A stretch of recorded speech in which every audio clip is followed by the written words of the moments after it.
Hello dear student, welcome you all in this physics video. In today's video we are going to learn about types of vibration.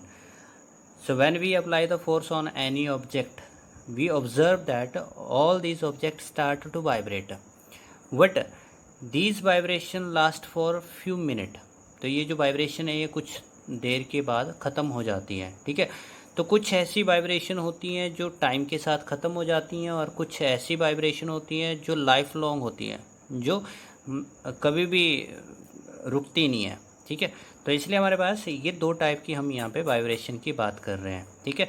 तो जैसे हम बात करते हैं ऐसी vibration जिनका एम्पलीट्यूड टाइम के साथ धीरे धीरे कम होता जाता है, those vibration whose amplitude decreases with time. जैसे यहाँ पर ऑब्जर्व करना, एम्पलीट्यूड ज़्यादा था, यहाँ पे एम्पलीट्यूड उससे कम हो गया, यहाँ पे एम्पलीट्यूड उससे भी कम हो गया, ठीक है। तो ये जो वाइब्रेशन है ये क्या हो रही है, कुछ देर के बाद रुक जाती हैं, ठीक है।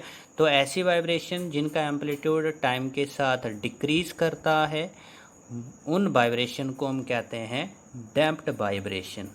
So these are said to be damped vibration.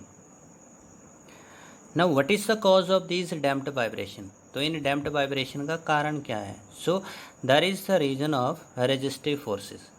Resistive forces मतलब जैसे फ्रिक्शन की वजह से हमारे पास वी हैव ऑब्जर्व्ड कि हमारे पास एक पेंडुलम जो है, जब पेंडुलम को स्विंग किया जाता है तो ये जो पेंडुलम है ये अपने आप थोड़ी देर के बाद रेस्ट में आ जाता है। तो कौन सी वाइब्रेशन बनाई उसने, damped vibration. Now why it came to rest by itself.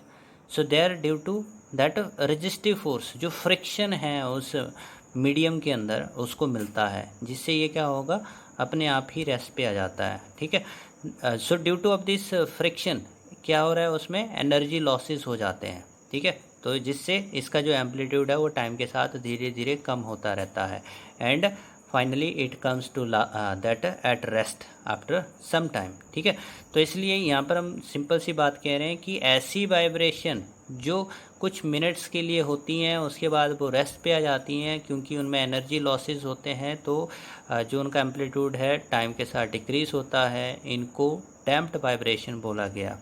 Now the example if we talk about, कि ऐसे कौन से एग्जाम्पल है जो ये प्रूव करते हैं कि ये वाइब्रेशंस कुछ टाइम के लिए ही होती हैं, ठीक है।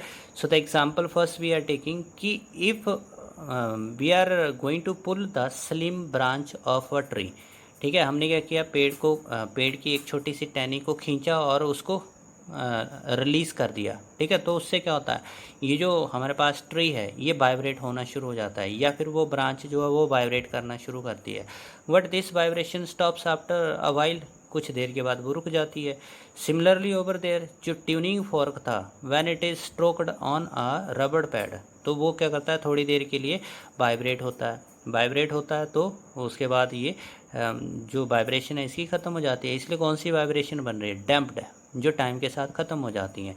सिमिलरली जो सिंपल पेंडुलम है उसका टू और फ्रो मोशन है, जो फिजिक्स प्रैक्टिकल में हम सिंपल पेंडुलम का प्रैक्टिकल परफॉर्म करते हैं, ठीक है। तो वो भी अपने आप रेस्ट पे आ जाता है।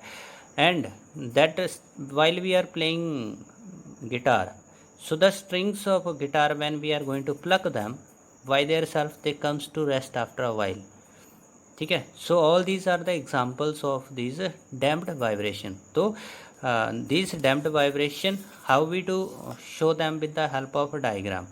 तो जो ग्राफ है इसके लिए डिस्प्लेसमेंट और टाइम के बीच में ड्रॉ किया जाएगा, और जिसमें एम्पलीट्यूड जो कंटिन्यूसली डिक्रीज करना है, ठीक है। Now the second type of vibration, it is the one type of the vibration. The second type of vibration we will say such a vibration which will never come to rest, ऐसी vibration जो कभी भी ना ख़त्म हो, ठीक है। So these are said to be undamped vibration. These are undamped vibration. But if I will talk seriously, so we have never observed these undamped vibration, ठीक है।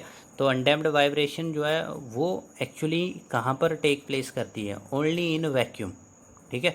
क्यों, क्योंकि वैक्यूम के अंदर कोई रेजिस्टिव फोर्स नहीं होती। यहाँ पर देखो, यहाँ पे हमने बोला था रेजिस्टिव फोर्स है इसलिए एनर्जी लॉसेज हो जाते हैं। तो इसमें ये वैक्यूम के अंदर है जिसमें कोई रेजिस्टिव, कोई फ्रिक्शन नहीं लग रहा, तो इसलिए इन वाइब्रेशन को कोई रोकने वाला नहीं होता। सो दस ओवर देयर ये जो वाइब्रेशंस हैं ये परमानेंटली क्या करती रहती हैं, चलती रहती हैं, ठीक है। So therefore important point कि इनका जो एम्पलीट्यूड है वो टाइम के साथ चेंज नहीं होता, ठीक है। तो इसलिए ये क्या करेंगी, इनफाइनाइट टाइम के लिए वाइब्रेट होती रहेंगी and they will never come to rest. So with the help of this graph we can observe displacement और टाइम के बीच ये ग्राफ हमने ड्रॉ किया।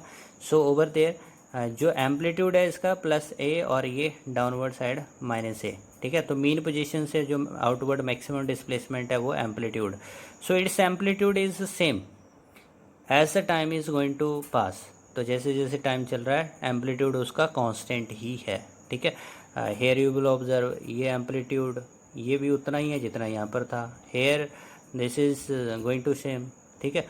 सो thus we are getting that such a vibration whose constant remains that amplitude remains constant with the passage of the time and these vibration are said to be undamped vibration.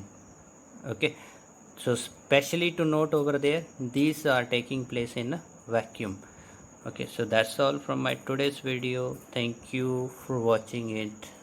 Have a good time.